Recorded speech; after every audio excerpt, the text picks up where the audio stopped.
Network Entertainment.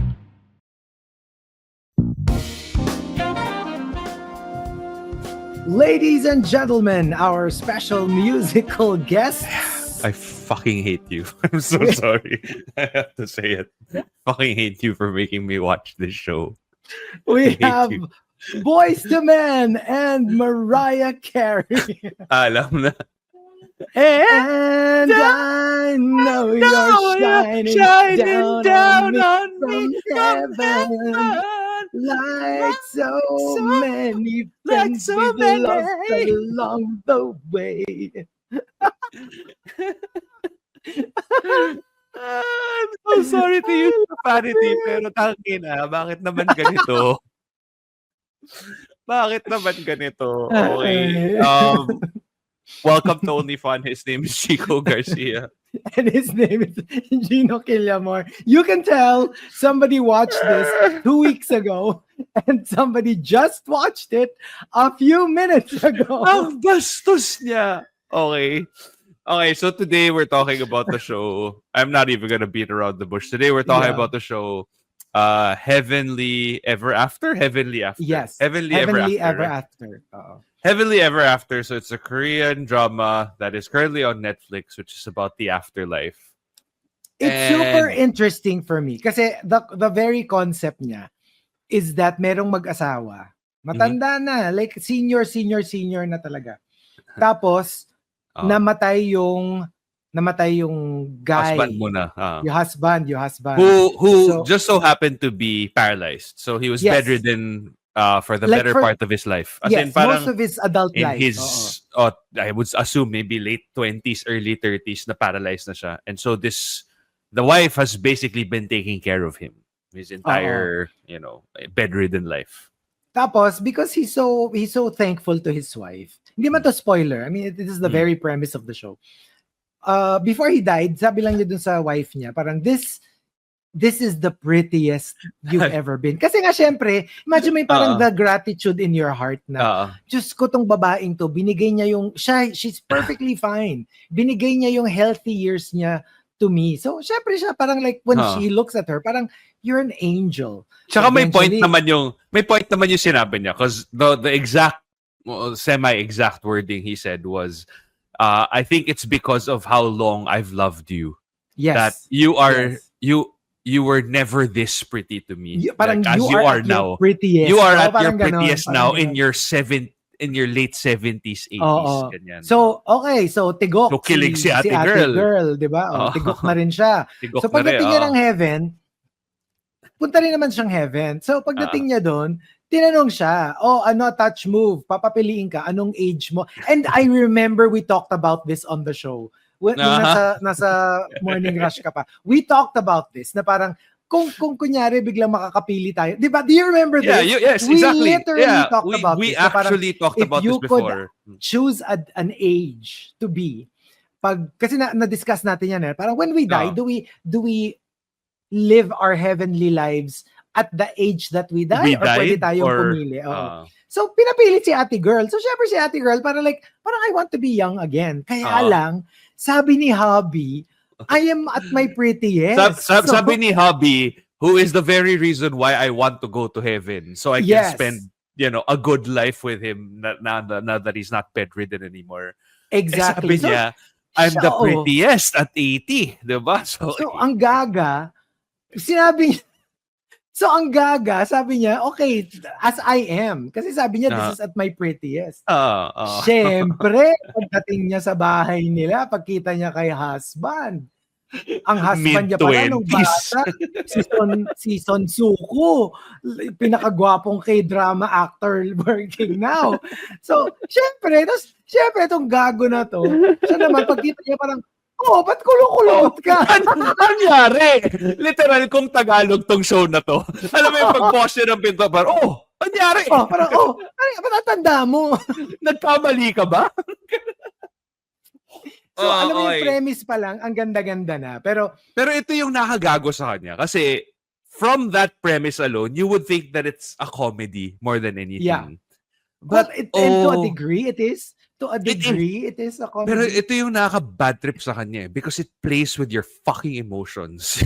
what I mean? Like, first off, it starts off na parang medyo moral dilemma si ate girl kasi essentially debt collector siya. Ano siya, loan shark siya. So nagpapautang siya. Parang 5'6". Tapos Imagine mo 5'6". Pina 5'6 niya, exactly. Pero alam mo yung coming from a good place na kaya niya ginagawa yun kasi kailangan niya to pay for the hospital bills. Tapos to a certain degree, she's fair. Alam mo yung parang she won't necessarily hurt anyone, pero she has to employ these methods of collecting debt, diba? Tapos parang people scowl or frown upon her because nga she's a debt collector. So she didn't live the easiest life.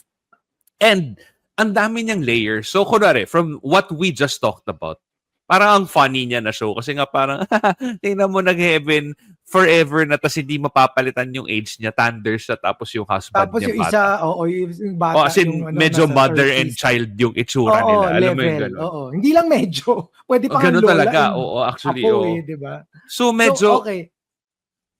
Pero, man, I don't know if it's because I lost somebody fairly recently na parang this hits me so differently. And I thought that it would just be the first episode that would hit me differently. Okay, ito na yun di ba? This is the main story. Obviously, ito yung this is what the rest of the 16 episodes will be about. Will revolve around. Pero, nag-viral siya. Kasi ako, I watched it when it started. Nag-viral siya sa episode 2. Kasi, even the ones who weren't really like into the whole show, nag-viral yung episode 2 because of a very special part of episode 2, which is what happens when you die. Do you get to see your pets again? And my gosh, like, medyo wild. As in, naluluhan na ako nag-uusapan pa lang. Tangin ang show to. Tangin nila. Actually, ang daya ko. Kasi kung sino mang gumawa nito, ina mo ka. Actually, ang daya Kasi nung pinanood ko to, mag-isa ako, wala si Baby Whale, mag-isa ako sa kwarto.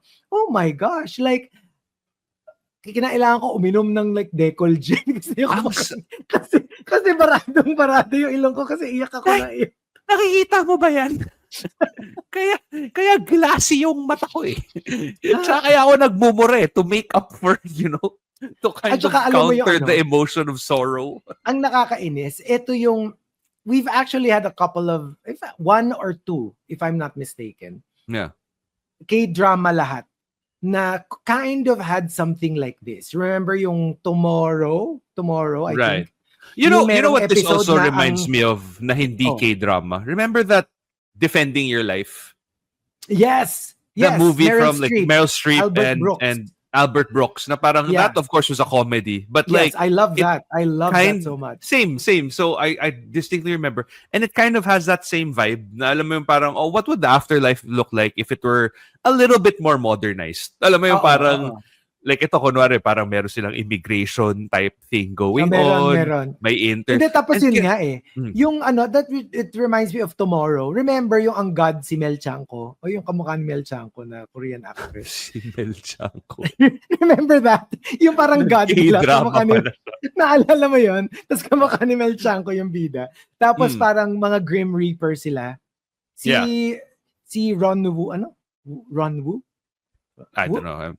Anyway, basta Rowoon. No. And then there was this one episode. Basically, yung each episode meron silang susunduin na soul. Tapos one episode, ang sinusundo nila was not a human. It was a Pomeranian. Remember? Tapos Pomeranian yung sinundo nila. Yung pala parang kaya siya hirap umalis kasi nga alam niya malulungkot yung and alam niya yung human niya will not be able to take it if he left. But they were saying kinonvince nila siya na parang, hindi, sige, magkikita naman kayo afterwards. And yung pinaka-ending, kalimutan mo na siya, ang dami na ibang nangyari. Ang ending, nung biglang pinakita ulit si Guy, nung si Guy na yung namatay, ganun din, dun sa door, going to heaven, pagkita niya, nakatayo dun sa nakaabang na yun. Naiyak na ako. Dun sa harap ng pinto. Nandun yung Pomeranian, naghihintay siya the entire time. Hello, itong hayop na show na to. Okay, we're gonna medyo spoilery na to for the first two, at least for the first two episodes. First two episodes lang naman. So akala ko, yung first episode, medyo ano na ako kasi parang dami nakakalungkot na ano, and then it makes you think about the people that you've lost, etc., etc. And then that stupid fireman and the child in the immigration. You remember? Yes! Anak na. Oo Medyo nga pala, bastos meron pa yun. Medyo bastos eh. Tapos, inang second episode to. You know how there's a scene basically that like so ito nga yung dilemma ni ate girl, 'di ba, na parang ako lang yung matanda dito, puro bata yung kasama ko. Pero nakita siya na parang ba't may mga matatanda dito? Samahan ko 'to mga 'to. Parang ito siguro yung Dito orientation mga ko peeps dito, ko to, mga oo. peoples ko 'to kasi mga thunders na tapos yung tapos nagtataka siya na parang bakit itong isang tao na nandito binibigyan ako ng bola tapos binabalik Tennis sa akin ball. tapos Oo, yung tennis parang, ball. yung parang So yun, bigyan medyo na- medyo giveaway na parang okay, siguro may to, no? And then so there's a scene where basically all of this group of people are waiting by like turnstiles. And then when the turnstiles open to welcome another group of people, they run towards the people and then they basically shift into their animal form. So you're like, oh, and akala ko parang, and I know kasi you mentioned to me na parang, you have to watch this because this second episode basically has like, an homage to, to pets and whatever. And when I saw that, I was like, okay, maybe I'm all cried out or whatever, or maybe the emotion was okay na because very allure. All cried out. all cried out na, diba? Hindi, kasi parang naisip ko, parang nalabas ko na sa first episode. Kasi literal, as of this recording, kakatapos ko pa lang nung first episode and the end of that scene of the dogs. And then, at the end of, so nung nakita ko yung parang nag-rush na yung dogs, and I'm like, oh, that's really sweet. But like, I guess I'm okay. Like, I didn't cry. Like, it was nice. It was emotional, but it's nice to see them in heaven or whatever. Tapos yung tatlong naiwan, na yung isa French bulldog. Kulang na lang may Westie eh. Sasabihin ko nga eh. Kulang na lang may Westie. Kung may Westie doon, wala na. Hindi na ako nakapag-record today. Pero medyo bastos yung... Tapos you find out na they were abused, basically. They were abused. They were stray dogs. Tapos parang sila see, I told you we still wouldn't get masters here. And I'm like, that's so kawawa. So F you for making me watch this show on a freaking afternoon. Where I still have like a shitload of work to do after. Ito nga. So, ito yung weird dyan. So, when I watch this, okay, so, one of our most tragic pet stories, but also the most wonderful, si Wusi. Okay, short, quick kung di kayo familiar with this was one of our most amazing experiences with any animal. As in one day, we just saw a cat. And usually cats, pag stray cats, yung mga feral cats, di ba, pag lumapit ka, tatakbo yan. I was reading a comic book, and I was like, I feel like I'm being watched. Namumulto ba ako? I swear, I feel like somebody's watching me. Nakahiga ako sa sofa. Tapos window yan, katabi ko window. And then I looked up. And then talaga like, because it didn't add up, normally I would jump and be all scared. Because hindi nagko-connect, it was a cat. Nandun siya sa window looking at me. Like from outside, from the bubong. Nakatingin siya sa akin ganyan, just looking at me. And I was like, oh, it's a cat. And I was like, ming, ming, ming, ming. And fast forward, long story short, na-domesticate siya. And I don't know why. Like, nagpa-adopt siya. And she crawled, imagine mo a wild cat, crawled inside the screen into the house as if pet namin siya for the longest time. And there was never an adjustment period. Like, automatic, bigla siyang kakalong sa amin, magpapapet sa amin. And she didn't grow up with us. Tapos the amazing part was, di ba, we play with the dogs. We have 5 dogs, including a Jack Russell Terrier. Right. Which is, a hunter. One day, nandun siya lagi, pinapanood lang niya kami with the cats, with the dogs. Kasi may harang yun so the dogs can't get to her. One day, she just walks in. Like with 5 dogs. and sits on our lap. Na parang like, kebs. Alam mo Okay yun? lang. Oo, parang like, yung mga dogs sa lapit sa gaganon lang yan. Hindi siya natatakot. I was like, we have never seen a cat behaving like this. Ever. And by that time, may cats na kami. Right. So anyway, sobrang naging super close sa amin siya. To the point na she gave birth to 3 kittens. Tapos nanganak siya. Tapos when she was, parang when 1 month old yung mga kittens niya, merong isa pang kitten na umiiyak sa labas, abandoned, near death. Sabi namin, kawawa naman, parang mamamatay na to. So sabi namin, bigay kaya natin kay Wusi, total nagpapadede siya. Tingnan lang natin kung i-adopt niya. And true enough, she took care of the 4th kitten. So 4 kittens bali yung ano niya. So like, basta grabe siyang, like, this animal is something else. And then eventually, pinaspay na namin siya. Ganun na siya ka-domesticated na napaspay namin siya, dinala namin siya sa vet, pina-injection na namin siya, same with the kittens. So, a year after, one day before the birthday of her kittens, yung first year nung kittens niya, she got run over by a car or like brutally killed, like and when I received word, I was in RX, I was at work.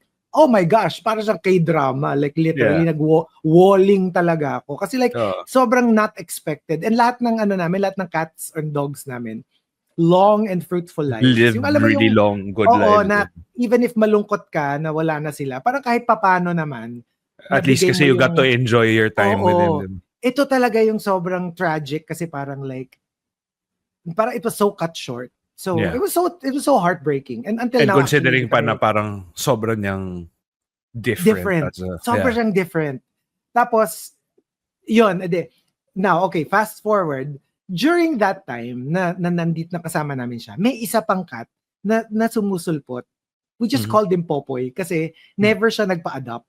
Pupunta siya, pakikikain siya, and we're like, okay, tapos parang tinotolerate naman siya ni Wusi. So, minsan papakainin namin siya, tapos mawawala siya. Tapos minsan nandyan, minsan wala. Tapos he would always go out. Male siya male. Tapos hindi siya malambing. I mean, like siguro very few times na pet ko siya kasi habang kumakain, dun ko siya ipepet. Kasi, di ba, distracted siya so napepet ko siya. And then one time, he disappeared for a long time. When he came back, grabe, he was attacked by something. Parang nalapnos yung balat niya. Parang tusino yung puwet area niya, yung sa may tail. Tail almost cut off, ganon. So my gosh, like todo kami, panic na parang like, how do we do this? Ayaw niya magpa-crate, nilagay namin sa crate, nagwawala. So habang kumakain siya, pinagkatsagaan namin, habang kumakain siya, papatakan namin ng betadine, yung tail. Tapos yung lalagyan namin ng antibiotic, yung food. So gano'n, until gumaling siya. And then when Wusi died, he stopped coming over to the house completely. Nawala na rin siya. Tapos hindi alam kung buhay pa ba siya or patay na ba. Tapos every now and then, I would see him on my way to work, early morning. Tapos sabihin ko pa, Popoy, kamusta ka na? You know, like, I haven't seen you in a long time. Punta ka sa bahay, we'll feed you nice food. Nothing. 3 years after Wusi dies, biglang merong cat who walks into your house. All the dogs are. Right. And we were like, who's this kitten? Kasi ang liit, ang payat. Parang mamamatay na. Payat. Bones, skin and bones. We're like, tsaka ba't ang tapang niya? Ba't hindi siya takot? Tapos sabi namin, bakit parang ang friendly niya? Tapos didn't want to eat, didn't want food. He just wanted to be petted. Right. Sabi namin, wait a minute, is this Popoy? Pero hindi niya kamukha kasi it's so tiny. Para siyang kitten. We had to look for old photos. And based on the markings, it was. So pumayat na lang talaga siya. Kasi like skin and bones, tapos he was sick. Tapos sabi namin, ba't siya bumalik? Sabi namin, baka parang we were like his safe space. He never wanted to be adopted. Domesticated. Parang but whenever, kung may problema siya sa inyo, siya tatakbo. Oo, parang kaming parents. Alam mo, tapos meron kang pasaway na anak na mahal ka naman, pero he wants to live his life. I don't wanna be contained. Pero pag in trouble ako or may sakit ako, uuwi ako sa inyo, tapos alagaan nyo ako, tapos pag okay na ako, aalis na ulit ako. And it's been such a roller coaster, you know. And Yeah, yun lang weird kasi like, you know, like we were just so amazed that after 3 years he came back. Tapos parang feeling namin he came back to die. Pero well, so far, this has been a week ago. Parang he's hanging in there. So I don't know. I mean, there's still a possibility that he might. Pero parang lumalakas siya eh, you know. And now he's eating, not like before. So baka naman he's getting his strength back. But it's just sobrang yung headspace ko when I was watching it. Siyempre naalala ko si Wusi. And I think I've said this on the show before na sabi ko, yun yung parang naiisip ko lagi. I mean, of course, there's my dad and my sister who passed away na. And sabi ko, siguro when it's my turn, I'm pretty sure my dad and my sister will be there. Pero if God knows me, the most effective way to calm me down, more than my dad or my sister, who I love dearly, don't get me wrong. Of course. But to calm me down with the idea na, oh my gosh, am I dead? Am I in heaven? Sabi ko, feeling ko makikita ko sila Wusi, sila Duke, yung mga the ones that I've been very close the to. ones that really stuck with you. Pero I swear, every time I think that, I become such an emotional mess kasi I start crying kasi syempre maalala ko na makikita ko na naman sila after all these years and you Tapos, know, the idea na hinihintay nila ako and ang malungkot pala dito nakikinig si God sa podcast natin, no? Tapos parang sabi niya, ay sayang si Chris Pratt pa naman sana yung papadala ko para sa'yo pa. Pwede rin naman kasi alam mo tapos alam mo yun, because nagkaroon ako ng, because ako nagka-dirty thought, okay. Back down you go! Biglang doon ako sa baba na punta. No, but it's crazy how these shows, I mean, obviously, I think I've already thought of different versions or different, I guess, scenarios of how the afterlife would look like.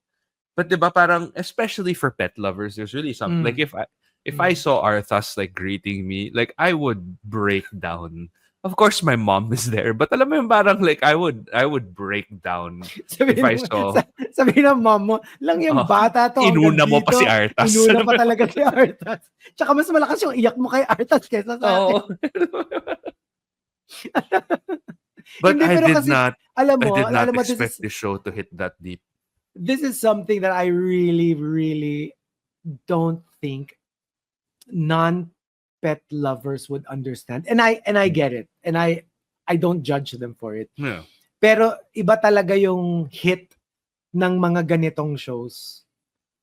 If you ever loved an animal, the way pet lovers love their companion animals. Yeah. Diba? Yung parang hindi mo talaga ma-explain. You know, like even yung mga, if you've never had a cat or a dog and you love them like one of your own children, parang hindi mo magigets eh. I mean, nagigets mo yung sad part of it. Ay, namatay yung aso. Ay, namatay yung pusa. Pero yung hindi yung saksak puso, tulo, dugo levels na pag naging pet lover ka talaga and nagkaroon ka talaga ng pet na para mong own flesh and blood.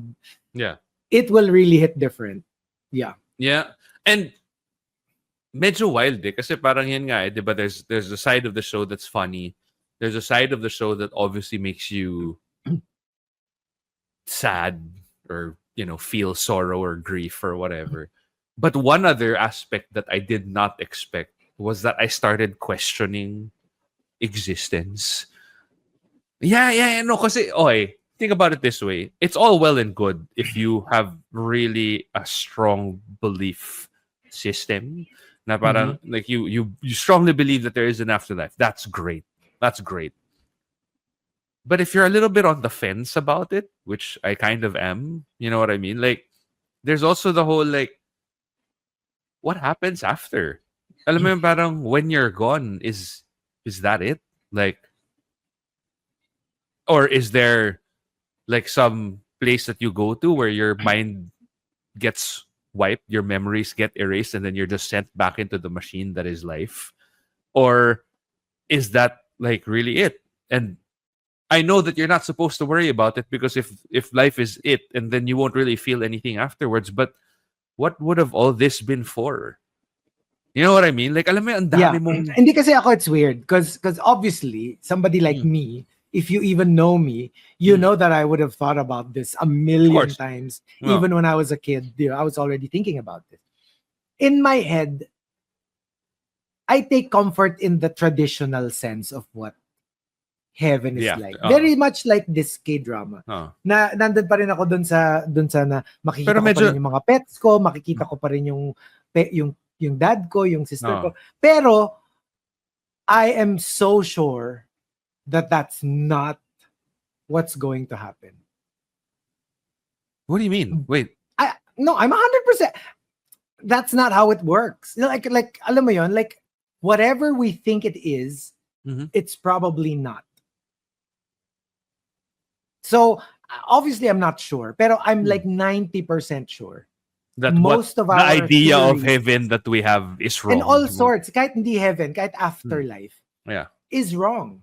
And Yeah. even the whole concept of yung mga tao who believe na wala, this is it. After this, it's oblivion. Hmm. I think it's also wrong. Parang for me, whatever power created all of this Yeah. is not We'll gonna still let surprise us the know. living shit out of us Yes. after. Just when you think, do you think that great power that created this amazing thing called life and the universe, ganun siya would be so simple to give No, we a can very quantify it and linear, quantifiable heaven, hell, yeah. scales of justice. You've been bad, you go to hell. You've been good, you go to heaven. Kind Yeah. of justice system. It's nothing that we expect. But with the limited brain that we have as humans, We cannot comprehend Ako, what's gonna happen after. we Parang won't ganun, comprehend it. We probably won't be able to understand it. And ako, parang as a simple human, Mhm. I prefer to take comfort na lang in the fact that it's going to be that. Now, when I die, when I open my There's eyes again, something there, but we just can't Wusi explain will it. be there, Duke will be there, my dad will be there. I know that's not how it's going to happen, but Yeah. I take comfort in that. Para it's not so scary. Tsaka ang hirap din kasi naisip ko, like kunwari dito, di ba? Parang, your number one, ang ayoko lang dito sa idea nila of heaven is that nagtatrabaho ka pa rin. Oo. Talaga ba? Talaga ba? Tsaka, number two, the premise kasi is once you select your age, you cannot change it anymore. And so, main character, si Girly, is like, oh, I'm actually not happy here in heaven. Then it's no longer heaven. It's not. If you're gonna, diba? If you're gonna base it on heaven is supposed to be where you go and none of your problems exist. Everything is great. See, that's the Everything is thing. okay. If you finish episode 2, they'll explain it. Oh, okay. So meron pa. Yeah, because they'll explain that this is not a reward. And Yeah. this Well, is I saw not that. permanent. I saw And it's that not part. permanent. You can still go to hell. So, alam mo yun, hindi siya heaven. Parang holding area lang Parang siya, holding diba? That's what they area. said. Kumbaga sa Catholics, para siyang Purgatory. pero minus the suffering kasi ang purgatory, Right. it's hellish. Yeah. Ito, more of like holding area. You've been generally good, but you can still F it up. You can still mess it up, but you can still go there. So, may ganun siyang twist. So, we don't really know what's going to happen. But my gosh. Just prepare for... And to think nasa episode 2 pa lang ako. So, I don't know what's going to happen in the following I don't know what else episodes, is gonna happen. But Pero I will medyo, definitely watch the rest of it. And alam mo yun, parang I found myself like messaging Colleen na parang okay. Because like, it's been almost a year since my mom passed. Almost. But like, and I would say that on a normal day, like I'm okay, right? But like, alam mo yung shows like this make you remember that you're never really over it. Yeah. Like, oh, yes. As in, it just kind of hits you out. I found myself messaging my dad na parang, hey, let's meet up for lunch. Alam mo yung mga ganyan na parang, the shit, man. I hate the shit. I don't want to feel all this. You know what I mean? Yeah, this what's that horrible disease? Oh yeah, emotions. Emotions, yeah. Fuck that. Right. I just want to drown in alcohol and be okay. Kaya yeah, we're a mess. Yeah. We are a mess. No, medyo. And malo si Gino, kakatapos siya panoorin before kami nag-record. You should watch this, by the way, on video, not on audio. This is probably the first time I've ever cried in front of a camera. I know, right? I hate this show. I hate it. But I'm going to watch it. I know, right? But there you go. Thank you for joining us. It's very emotional episode. Couldn't we have talked about, I don't know, like Mission Impossible or something? Something that's just easy to comprehend. Okay, wait, and let's see. nothing Ano ba yung emotional. ano ba yung maganda na parang like yung parang good vibes naman. Alam ko na, Final Destination. Ayun, sakto. But thank you for watching and Thank you for listening. watching. Of course, we want to thank our partners, the Pod Network Entertainment. You can check us out on social media. It's happening very soon. Malapit na tayo mag-post kasi mag-June na. Yes. Ang aming pangako. grabe yung build-up. 2 years. 2 years yung antayan. But yes, watch out for our social media. It's at OnlyFunPH, at Chico Garcia for him, at Gino.Killiamore for me. All right, so we'll see you guys. Thanks. Bye. Magre-record pa ba tayo? Kasi parang gusto ko na lang umiyak sa gilid ng kwarto na to. Tissue. We'll see you guys next time. Bye.